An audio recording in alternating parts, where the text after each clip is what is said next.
Bom dia. Todo mundo está me ouvindo? Muito bom.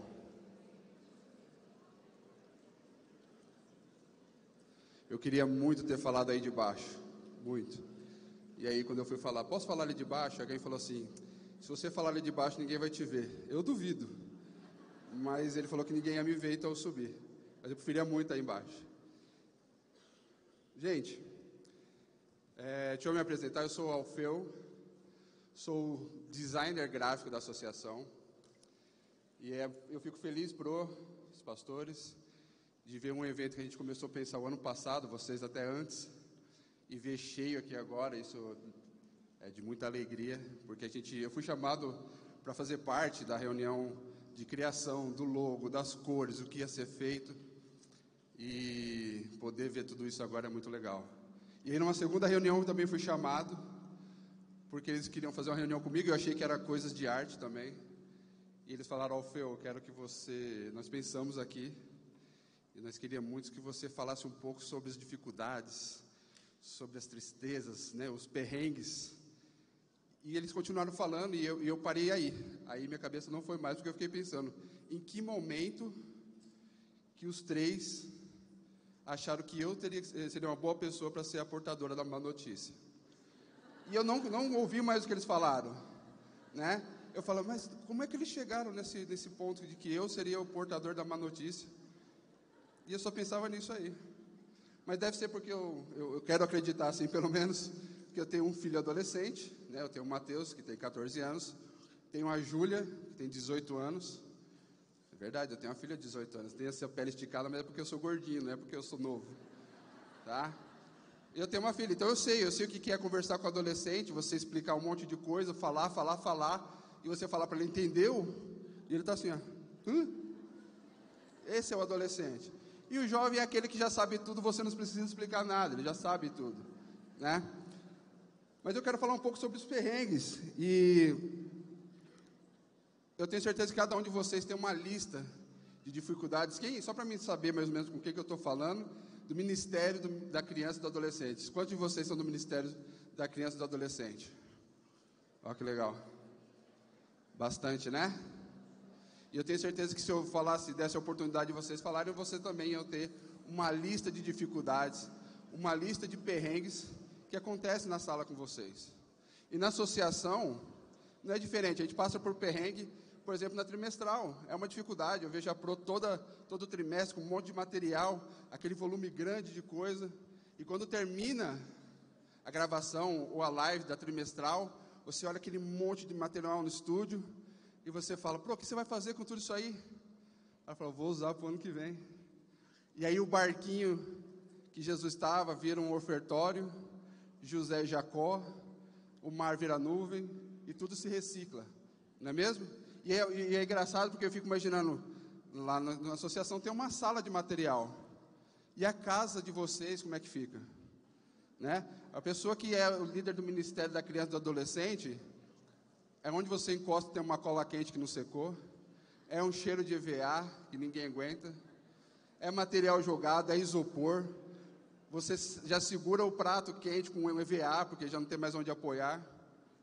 É tudo isso aí que eu sei que é dificuldade para vocês. E aí você chega no outro dia na igreja, depois de passar a noite ali, você olha para o companheiro do líder do ministério de MCA, ele está com sono, porque ele não pediu para fazer parte do ministério, mas ele ficou cortando EVA a noite inteira.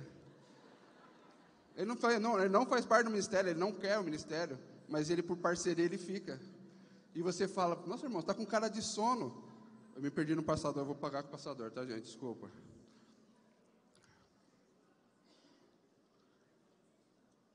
É o de cima, de baixo, do meio? Aí, ó. Agora tá indo? Boa. Esse aqui é o perrengue, tá? E aí você, quando chega na igreja, que ele é seu marido, que não consegue mais ficar de pé, porque ele ficou a noite inteira com você. Aquele perrengue. E aí você acaba chegando com a sala e você monta, chega mais cedo, chega uma hora antes, para montar a nova sala do trimestre. Isso quando você tem uma sala fixa, né? Quando você não é um itinerário, que você fica rodando, a sala que sobra é sua. Mas você monta aquela sala bonita, e dá 9 horas nada, dá 9h15 nada, dá 9h30, chega um do hall do berço, e você é do primários, e bota ali, chega um adolescente, senta ali, e eles decidiram que você é o único professor daquele dia, porque os outros faltaram, e todas as crianças vai ser responsabilidade sua. E aquilo que você preparou, você não vai usar. Aquele material todo que você fez, aquela hora bacana, você não vai usar. E você olha para o desviado do seu marido, ele está assim, ó. Eu te falei, não ia dar nada isso. Eu acho que não é com todo mundo que acontece, não com o nosso campo, mas lá fora acontece isso aí. E quando você chega para fazer a aula, nem sempre você consegue passar aquilo que você quer, por causa da variedade de criança. Parece aquele cesto de bala sortida, é um monte de criança variada. E aí você fica sozinho, às vezes na sala, não tem ajuda de ninguém. E aí um quer ir no banheiro, e você leva ele no banheiro.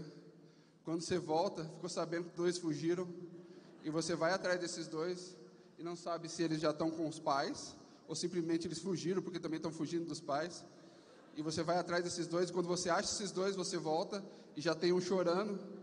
E você pergunta, por que você está chorando? É porque o fulaninho desenhou no meu desenho. E você vê aquela sala conturbada, e a única coisa que você pensa é, o ano que vem.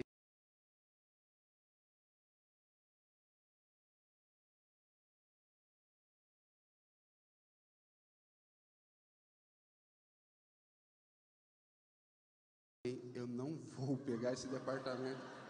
Eu nunca mais vou pegar esse departamento. Mas chega o ano que vem, e aí todo mundo te convence de novo a fazer parte do departamento, porque não tem ninguém melhor que você. E fala, irmã, você é a melhor. E você se convence e vai mais um ano, né? E quando chega no próximo ano, é os mesmos conflitos. É as crianças, é criança pulando, subindo na parede, é criança que come tudo que tem pela frente, e você vai ver, e vai conversar com o pai, e você vai falar assim para ele, pai, esse teu filho dá muito trabalho. E ele fala, meu filho? Meu filho não. E aí você fala, como o seu não? O menino há 5 minutos atrás, estava rodando a cabeça, que nem o Chuck, sozinho, e você fala, meu Deus, como é que ele faz isso?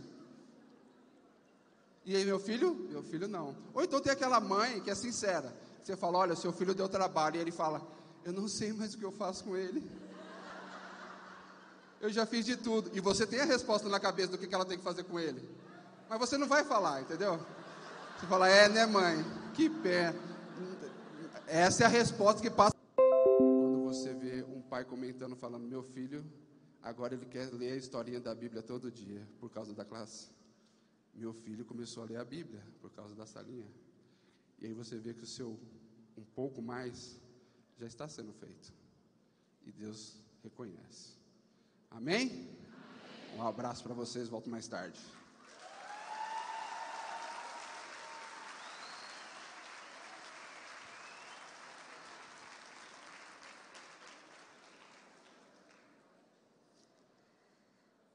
Quanto perrengue que o professor do Ministério da Criança e do Adolescente passa, né? Mas a gente também tem muitas alegrias no Ministério da Criança e no Ministério do Adolescente. E eu quero contar para vocês a história da Adélia. Vou pedir para o Frank colocar ali no telão. A história da Adélia. A Adélia é filha de uma mãe pernambucana, que veio de Pernambuco depois de ter um filho, veio para São Paulo. A Adélia conheceu um homem que já tinha 9 filhos e se casou com ele.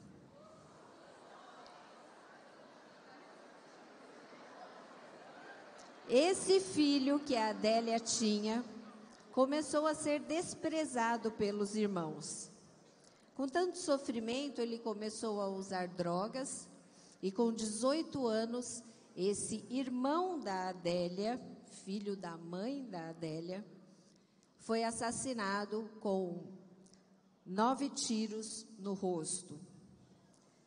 Adélia, com tanto sofrimento, com tanta tristeza, começou a também ir para o mundo das drogas. E vendo o sofrimento da mãe em vê-la no mundo das drogas, ela decidiu parar com as drogas pesadas e continuou somente com maconha e bebida alcoólica. Ela trabalhava para ajudar a mãe a pagar o aluguel. E num dos seus trabalhos ela conheceu o Vanilson e eles se casaram.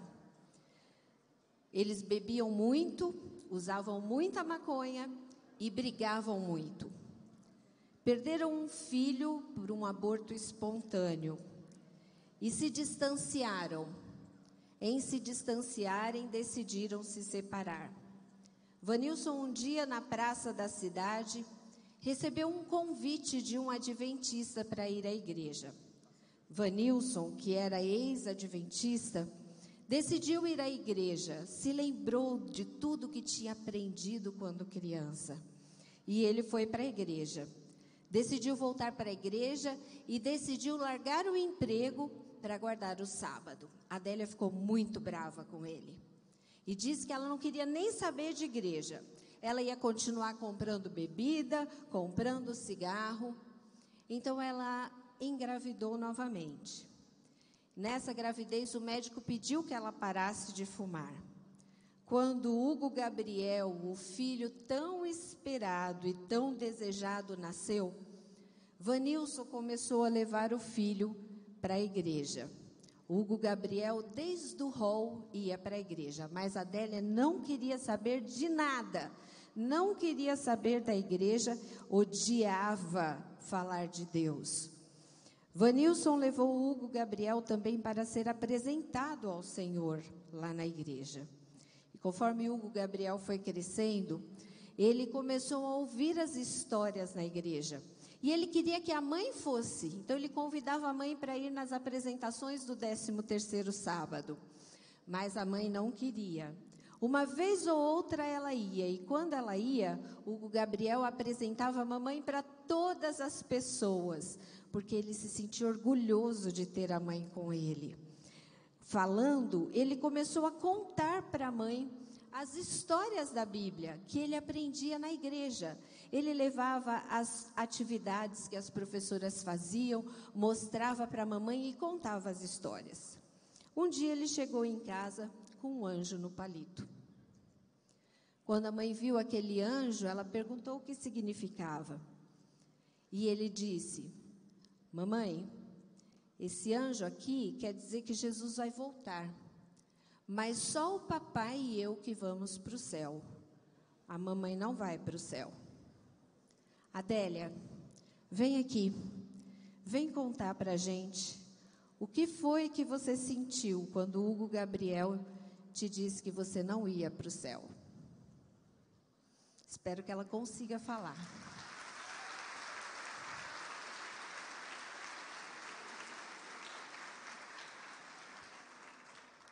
Então, como a Dione falou, ele sempre chegava em casa com os materiais que as professoras preparavam, né? E ele contava da história de Moisés, do arco-íris, e eu ouvia tudo. Mas o dia que ele chegou com um anjinho no palitinho, ele falou isso, que ele e o pai dele iam para o céu.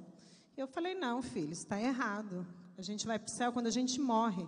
Ele falou, não, mamãe, a tia da igreja me ensinou que a gente vai para o céu quando Jesus voltar. E, infelizmente, você não vai poder ir se você não for para a igreja, não guardar o sábado, não fazer as coisas certas.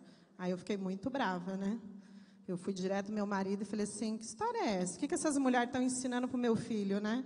Porque a gente só vai para o céu quando a gente morre. Ele falou, não, está na Bíblia. Eu falei assim, não, isso está errado, eu não quero que você leve mais ele. Ele falou, não, Délia, não é assim. Você não quer ir para ver? Eu falei, foi assim, me tocou aquilo que meu filho falou, me deixou muito...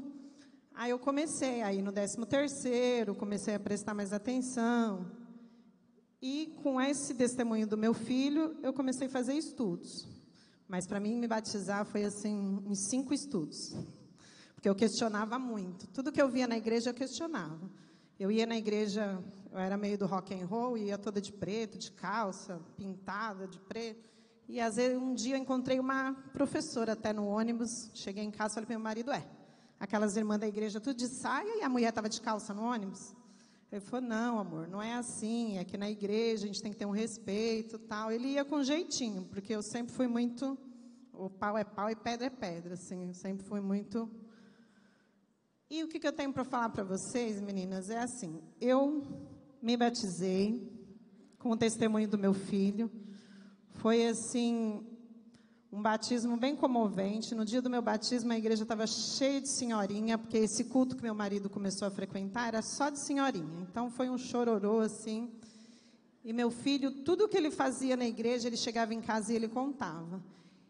E quando eu sou professora do Ministério Infantil, no hall do jardim, tudo, e às vezes às vezes não, a gente trabalha, a gente faz faculdade, a gente tem a casa, a gente cuida de tudo, e muitas vezes, meia-noite, eu estava ali, cortando material, colando, preparando, e eu tinha 4 aluninhos. Chegava no final do culto, eu já andei pela igreja, encontrei os 4 materiais que eu preparei jogados ali no chão. E aquilo eu olhava e falava assim, não, eu vou continuar fazendo, porque como fez a diferença na minha vida, vai fazer na vida de alguém também. E eu sempre falo para as meninas de Jales, às vezes eu converso com a Vera e falo, incentiva. O manual tem lá a parte que a gente precisa fazer. Às vezes tem professor que fala assim, eu não vou fazer, só tenho um aluno, mas esse aluno precisa da gente. Porque às vezes eles vão ouvir falar de Jesus só ali naquele momento, na salinha. Tem criança que estuda a lição, os pais se dedicam, mas tem criança que não. O meu filho mesmo, ele falava, vai mamãe, estuda o versinho comigo. Eu falei, vai estudar com seu pai, né? Isso é um negócio de igreja e tal. Mas depois eu entendi quanto era importante para ele. E nessa trajetória, ele começou a participar também dos aventureiros. Aqui é o meu filho Hugo e o Raul, que eu tenho o Raul agora também. O Raul já nasceu num lar mais tudo certinho. E quando o Hugo foi crescendo, que ele foi para os aventureiros, tem até uma história engraçada. Ele pediu para ir para o Aventuri. E eu falei, jamais. 3 dias sem a mamãe? De jeito nenhum, você não vai. Não, mamãe, eu quero ir. Aí começaram as visitas na minha casa. O ancião, o pastor, a diretora do clube. Eu falei, meu marido, se chegar mais um, eu vou falar aquele monte de palavrão, porque eu não aguento mais esse povo aqui, não quero gente aqui. Aí meu filho olhou para mim com os olhos cheios de água, assim, e falou, mamãe, é muito importante para mim. Eu sou um aventureiro, eu quero ir para a aventuria. Eu falei, não, filho. Aí ele falou, é muito, muito importante. Eu falei, tá bom, eu vou deixar. Aí juntou 2 clubes, a igreja, tal, vamos lá levar ele no ônibus. Quando ele entrou no ônibus, que o ônibus ligou, eu saí correndo atrás do ônibus. Para. Eu quero meu filho de volta, o motorista nem viu, foi embora, as irmãs me seguraram, conversaram, vamos orar. Eu falei, vamos orar nada, eu quero meu filho. E ele foi para o Aventuri, e ele voltou maravilhado. Eu fiquei maravilhada com tudo que a igreja proporcionava, a salinha do hall, dos jardins, os aventureiros. E eu estou nesses ministérios até hoje, eu amo muito. E a gente, às vezes, não vê os frutos. Infelizmente, às vezes a gente faz e não vê. Mas um dia a gente vai ter o retorno, nem que for no céu, a gente vai ter esse retorno. Então,